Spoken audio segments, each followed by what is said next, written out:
Richard Foscone had every traditional marker of success. Educated at Harvard, an executive at Merrill Lynch, he retired in his 40s to a sprawling 20,000-square-foot mansion in Connecticut. Ronald Read lived a very different life. He spent his career sweeping floors and pumping gas in Brattleboro, Vermont. In 2014, the Merrill Lynch executive stood before a bankruptcy judge. Heavy borrowing and illiquid investments had wiped him out entirely. That exact same year, the former gas station attendant died at age 92, leaving behind a fortune of over $8 million. Read didn't win the lottery or inherit a trust fund. This chart comparing their outcomes shows the reality. While the executive's portfolio drops deep into the red from massive debt, the janitor's savings grow into an $8 million peak. Read simply possessed a behavioral edge. Doing well with money has very little to do with how smart you are. It is not a hard mathematical science. It is a behavioral soft skill, where how you act is far more important than what you know. Welcome to Smart Money Reads. If you want to change your financial trajectory, you have to understand this behavioral gap. Hit the subscribe button, because today we are breaking down why highly educated people go broke and how ordinary people build lasting wealth. When a sleek sports car pulls up to a stoplight, you probably don't look at the driver and think about how cool they are. Instead, you picture yourself driving that car, imagining the respect and admiration you would receive from everyone else on the street. Buying expensive things to gain respect backfires completely. People bypass admiring you altogether. They are simply using your material goods as a benchmark for their own vanity. There is a sharp distinction between being rich and being wealthy. Being rich simply means you have a high current income. It is the money you spend to buy highly visible, depreciating liabilities, like luxury cars and massive homes. The visible tip of this iceberg represents being rich, the cars and mansions everyone sees. But true wealth is the massive hidden base below the surface. It is the unspent cash, compounding investments, and first-class upgrades you purposely decline. True wealth is everything you don't see.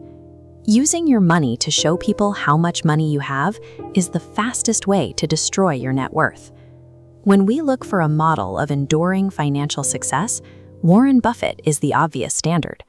But the math behind his success defies intuition. This graph plotting Buffett's age against his net worth shows a line that stays agonizingly flat for decades and then violently curves upward. 99% of his total wealth was generated after his 50th birthday. In the 1970s, Buffett and Charlie Munger made their investments alongside a third man, Rick Guerin. Guerin was just as intelligent as Buffett, but he suffered from the evolutionary trap of impatience.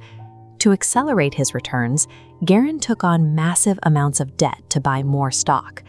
When the market crashed in the mid-1970s, a wave of margin calls wiped out his leveraged portfolio. Guerin had to sell his shares to Buffett at $40 apiece just to survive. A single downturn erased him from financial history, while Buffett endured.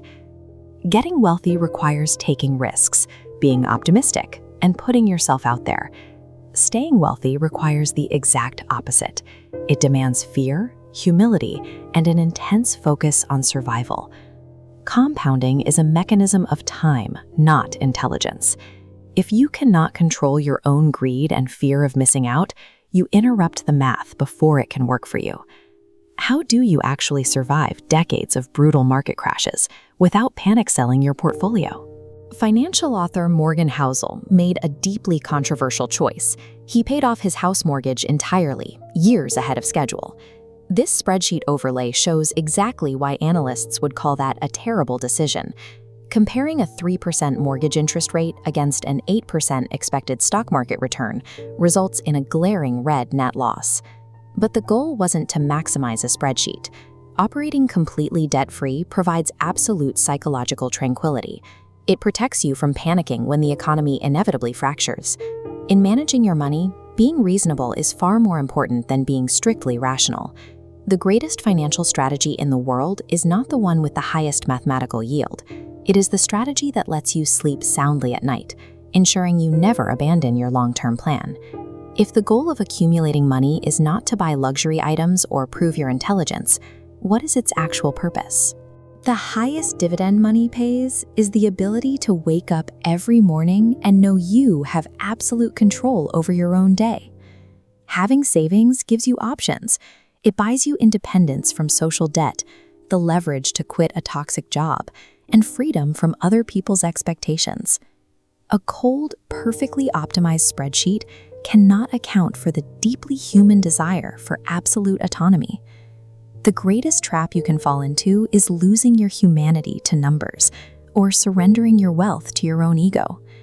True wealth is invisible time. Let us know down in the comments which of these behavioral shifts surprised you the most, and we'll see you in the next video.